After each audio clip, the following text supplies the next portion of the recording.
Hello and welcome to pmclounge.com. In this video, you will learn about stakeholder performance domain. This is one of the 8 project performance domains, and you can always check out the second link in the description where we will be covering all the performance domains. So it's basically a playlist. It's the second link because the first link is going to take you to an article on this topic over at our official website pmclounge.com. So if you're into reading articles, check out the first link, but if you are into watching videos, check out the second link. So we have a lot of ground to cover as part of this video. We will start off with an introduction of the stakeholder performance domain. We'll go over the definitions and we'll then work through all the way till the monitoring stakeholder engagement area. Then we will talk about how this performance domain interacts with the other project performance domains, and finally we will check some results of how it all works together. When you do all of this, what are the results and how do you check them? So let's start things off with the introduction to the stakeholder performance domain. Now this domain is going to cover every step for working with those affected by the project. As an example, let's consider that we are developing an e-commerce website, right? So ours is an e-commerce website development project, and we need to find out who all are affected by this project. So this includes identifying everyone from the marketing team and IT operations to warehouse staff and the end customers as well. After that, we will have to plan how and when to involve them throughout this project, right? Now, this is going to build strong trust-based relationship through ongoing collaboration. As an example, let's hold weekly sync up meetings with the warehouse manager. You are the project manager of this project. You hold weekly sync up meetings with the warehouse manager, and this is going to ensure that inventory concerns are surfaced early, and it is going to create confidence in the whole order fulfillment process. Also, it aligns supporters on goals, and it also proactively addresses blockers.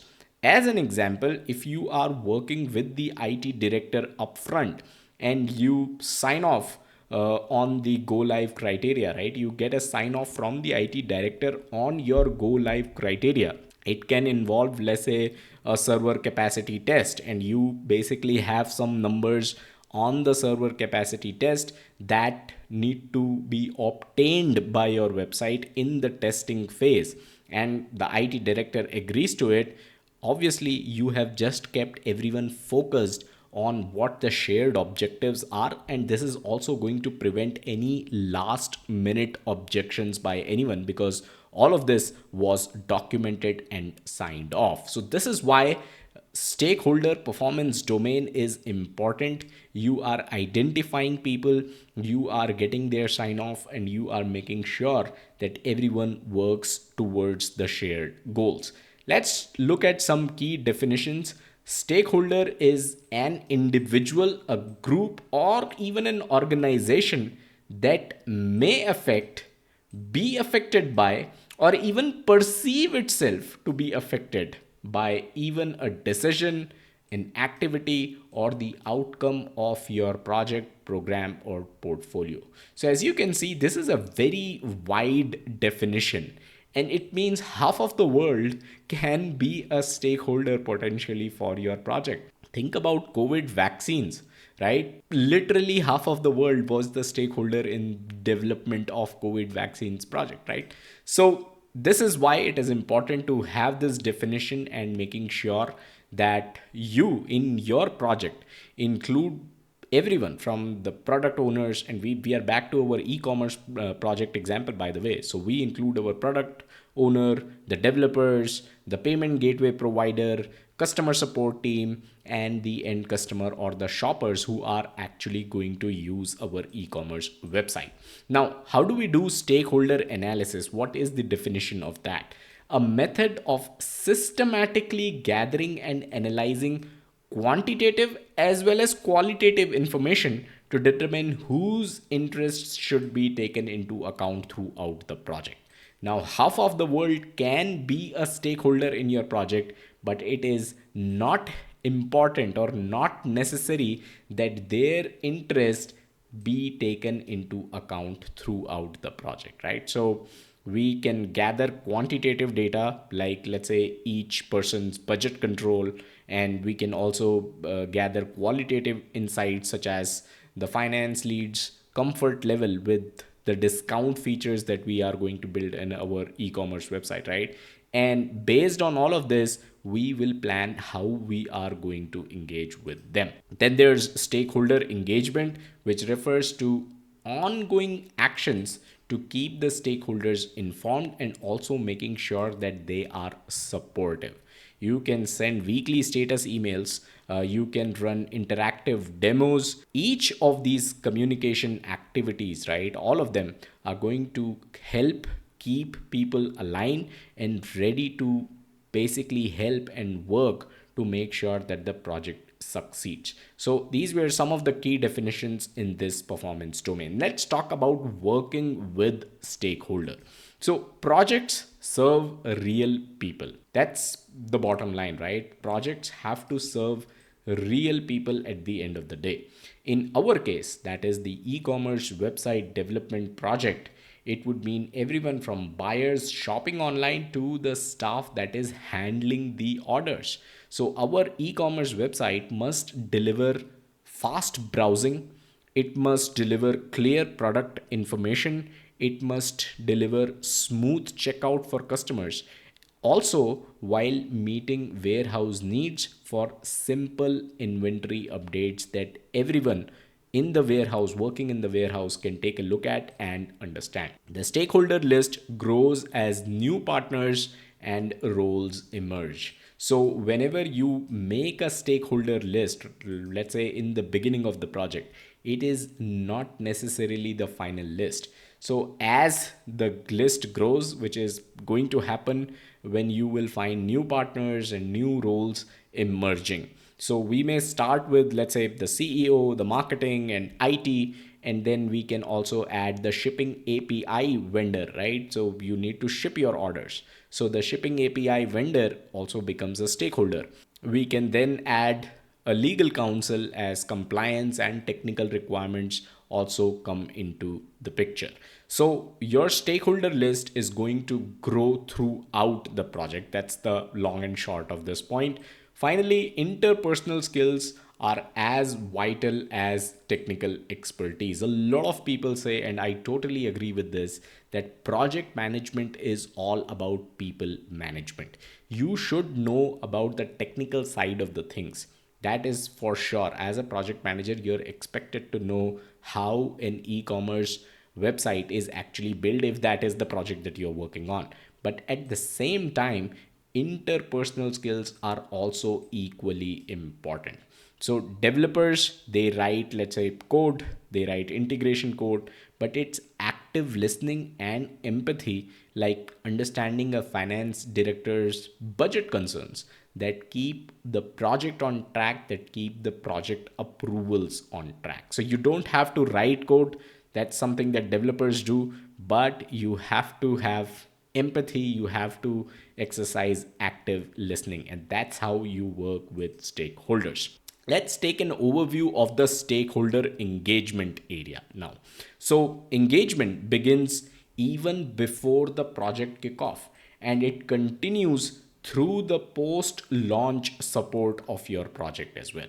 As an example, for our e-commerce website, we start stakeholder conversations when drafting the project charter itself, and we keep all of those people involved through user testing, through training, and even through maintenance planning. How often we are going to be updating our website, right? So they are involved everywhere, and that is the reason why you need to understand that this activity of stakeholder engagement, it begins way before kickoff and it continues even after your project is actually done and you are in the maintenance phase. A shared vision document unites all parties on goals and deliverables. Now, you need not have a document that is titled shared vision and goals document, right? It can be your project charter, it can be your business case, or you may actually have, let's say, a one pager or a half pager document that has, let's say, a heading of launch a secure mobile first store supporting flash sales, as simple as that, and then you give the details of the website that you're looking for. That is also possible, but again, your project charter, your business case should also serve this purpose of shared vision. And it's best to have everyone sign off, at least the key leaders sign off on this document, to ensure that a clear and shared expectations is something that everyone understands. Negotiating early with skeptics turns them into project advocates. This is very important. Let's say when the operations manager fears system overload because of your website, you can agree upfront to perform peak load testing, and you can even agree to do phased rollouts. And this is going to transform the concern that they have into active support, because you are looking at the problem that they have, and you are making sure that you solve that problem through the solutions that you can come up with. Now, obviously, this is not something that you as a project manager need to come up with. Maybe you speak to your different stakeholders, to your technical team, and come up with solutions. But if you identify people early on who are basically skeptics and who have some issues, you should see how you can turn them into advocates, how you can solve their issues. This is very, very important, specifically if those who are skeptics have a lot of power, right? And they have a lot of interest in your project as well. So keeping them happy is in your best of the interests. All right, let's talk about identifying stakeholders. You have to perform a high level scan, as simple as that. You can obviously start off by listing the obvious roles like sponsors, developers, end users, or customers. But even at your project kickoff, you can note that there's an e-commerce director, there's a UI UX designer, there's a QA lead, there's a payment partner, there's representative shoppers are also available, who are just acting as, or representing the end customers or representing the shoppers for initial feedback. So those are the high level stakeholders that you can basically start your identifying stakeholder activity with. You have to continuously add new stakeholders as the project evolves. So when the logistics partner, or let's say the privacy officer, becomes involved, we have to immediately include them in our engagement plan. Now, they are also stakeholders of your project, so you have to make sure that whatever activities you are doing, to make sure that other stakeholders are feeling involved and feeling connected with the project, you have to perform those activities with these new stakeholders as well. The one thing that a lot of project managers do is having a stakeholder register. You have to maintain a stakeholder register. It should have details like names, roles, even the contact details. And this log, the stakeholder register or the stakeholder log, whatever you want to call it, it ensures when critical decisions come up, you know exactly who you should call, you know how to reach them, because you even have their contact details, and because of their roles, you know why these people matter.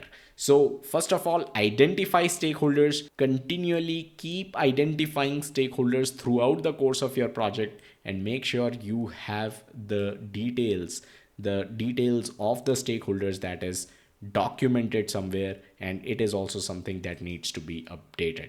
A quick reminder here about our PM 101 training program. This is a 1.5 hours training video, which is an absolute legend. It is the highest viewed project management basics training video on YouTube. Definitely check out the link in the description, and do so after going over the current video that you're watching. So we have covered 5 chapters already. Let's go to chapter number 6, which is all about understanding and analyzing stakeholders. So you have noted all the stakeholders down, right? You have your stakeholder register, which is full of all these people and their contact and their details and roles and whatnot. Now you have to do the next step, which is all about understanding your stakeholders and analyzing them. You can interview or survey stakeholders to learn what their goals are, what their concerns are, and what their values are. We might ask marketing in our e-commerce project, right? We might ask them, what matters more to you? Conversion rate matters more, or the average order value matters more, right? You can ask support team, which help desk features do you need the most, right? So when you are doing all these interviews, you are basically understanding what their requirements are and you are analyzing how you can deliver them, right? So you're analyzing stakeholders and their requirements. You have to rate each of your stakeholder on the power, interest, and even the potential impact scale. So there's a power interest grid. We have done a video on that in the past. In fact, there are several concepts that we have already discussed in the past, which you will find in the stakeholder knowledge area playlist. I will share a link to that playlist in the description below if you want to go over any of these concepts. So you can assign numbers. What you're doing in this exercise is basically assigning numbers, like let's say 5 for the CTO's budget control or 3 for the support leads involvement. And this is going to help you decide who should you engage with on a deeper level, right? Because they are the ones who have higher power. They are the ones who may or may not have higher interest, but they could be the ones who have a very high potential of impact on your project. You can also map alliances and conflicts among stakeholders. If you are able to recognize that, for example, the finance and operations, they often share cost concerns, it is going to allow you to address their combined worries through maybe joint meetings. All right, now let's talk about prioritizing stakeholders. And I added this power interest grid here because it is very appropriate to what we are talking about. Anyone who has high interest and high power, you have to manage them closely. Anyone who has high power but low interest, you have to make sure that you keep them satisfied.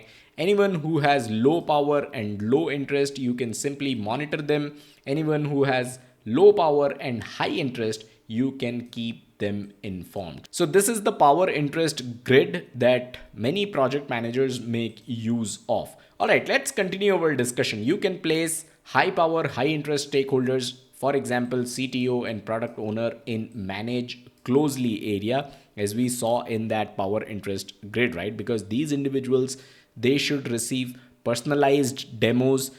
These individuals are involved in every major decision because their buy-in is very, very critical for your project. You can keep medium priority stakeholders, for example, the support lead, you can keep them informed. They get regular updates and they are also invited to relevant demos, but they aren't involved in every technical decisions. Then you can also re-evaluate and reprioritize when new voices or changes occur. So as an example, if the CFO suddenly requests additional security features, we bump them into the manage closely area, right? And we adjust our engagement plan or our power interest grid to include budget and technical briefings as well, to keep this person, the CFO, informed and to make sure that we are managing the CFO closely, because this person is also a high power and high interest individual all of a sudden. Okay, let's talk about engaging stakeholders. So you can run co-creation workshops to define requirements, and you can also clarify trade-offs in this workshop. As an example, marketing and UX teams, they can sketch the checkout flow on a whiteboard together to agree on every step. Remember, we said marketing and UX. So these two teams need not necessarily be speaking to each other on a daily basis. Marketing and UX is what we are talking about, right? But if you want to make sure that the checkout flow is something that marketing agrees with, and maybe they have some sort of research on your competition and they need to ensure that our checkout experience is as good if not better than our competition, then you have to make sure that they work with the UX team to figure this out. You should use appropriate types of communication. So we have verbal and formal, which is your presentations, project reviews, briefings, product demos, brainstorming. All of these are verbal, but these are formal. Then you have verbal but informal types of communication like conversations, ad hoc discussions. Then you have written and formal type of communication like you have progress reports, project documents, business case. All of these are written and formal. Then there's written and informal type of communication, which includes brief notes, emails, instant messages, texts, even social media. So make sure that you are using the appropriate type of communication as required to engage with your stakeholders. You can use push, pull, and interactive channels as well. So push channel includes emails and reports because this is something where you are pushing the information to the stakeholders. You can use pull channel, for example dashboard. So all you do is you let your stakeholders know that this is the dashboard where they will find all the information that they need about the project, and they are pulled to this dashboard. That is that they come on this dashboard by their own. Then there's interactive channel, which is meetings, and which is what we discussed here. A workshop is also an interactive channel that you can make use of. Then you have to apply active listening and clear documentation to build trust and resolve conflicts. As an example, if the finance team objects to the discount logic, we note what their concerns are, we update the charter with the agreed changes, and we outline a phased rollout to keep everyone aligned, right? So it makes sure that finance team feels comfortable that we have phased rollout, and in every phase they can give their feedback in terms of the logic that we are using to apply discounts on our e-commerce website. All right, let's talk about monitor stakeholder engagement. You have to update the stakeholder register whenever roles or contacts change. So every month or every 2 weeks, whatever the cadence you feel most comfortable with, you can confirm who's on our meeting invites. You can note any new preferences. For example, if the logistics manager now prefers Slack over email, that is something that you can update your stakeholder register with. You have to track engagement matrix. For example, how is the meeting attendance like? How is the response rates to your communications that you're sending out? What is the feedback quality that you're getting, right? So you can log attendance, you can take note of how quickly stakeholders reply. You can also make sure you are scoring the usefulness of their feedback. Adapt your approach if engagement drops or attitudes shift. So if you have a weekly team meeting, let's say 3 months, 4 months down the line, you observe that a key stakeholder has stopped attending that meeting.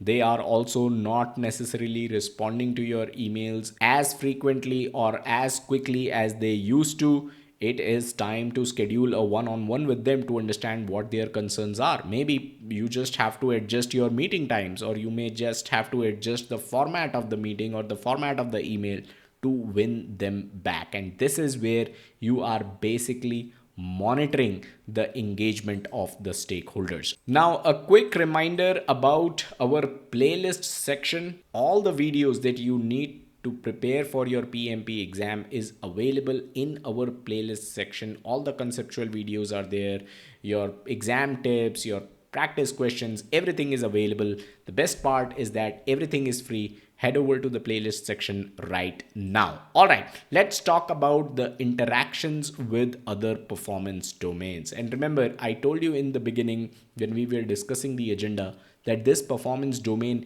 interacts with other performance domains as well. So these performance domains do not exist in vacuum. So stakeholders set scope, they define quality, and they approve the acceptance criteria. Marketing can pick which promotions should go live first. Your quality team can set performance benchmarks, and your user, the end user, right, or whoever is acting as a user, can sign off on usability during beta tests. So you are basically interacting with different performance domains here, right? Their feedback shapes planning, risk management, and even your testing strategies. Planning is a performance domain in itself. Risk management is the uncertainty performance domain, right?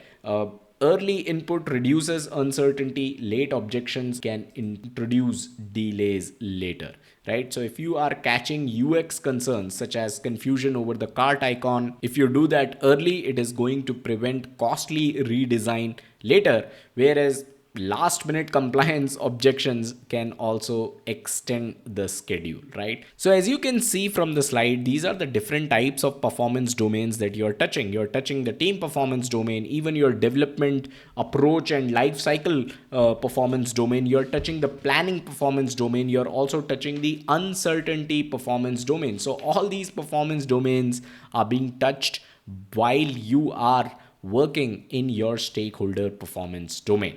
Let's talk about checking the results. You have to observe shifts along the engagement continuum. Are unaware stakeholders turning supportive? We have to track participation in meetings, in demos. You have to note when stakeholders move from passive listeners to actual active contributors. That's how you check results. Validate satisfaction via surveys, interviews, and even your issue or risk logs. So let's say after you launch your website, can you survey support how clear is the order dashboard? Can you interview your sponsors, what their feedback is and how they feel about the whole project and the product of the project, which is the website? You can review your issue log for recurring themes of issues that you might have encountered throughout the project or are even encountering today. You can refine engagement tactics based on the feedback that you collect. So if there are repeated questions about order tracking, you have to update the training materials and adjust your communication plan before the next feature release on your website. Now, a quick reminder about our YouTube membership program, which is known as VIP Pass. There are loads of perks that you can see on your screen if you join us. So definitely consider joining. And that is all that we had in this video. Definitely keep learning by checking our other videos out. Subscribe to us, which is the only call to action. It helps us stay motivated and create more free content for you. I'll catch you guys in the next one. Bye-bye.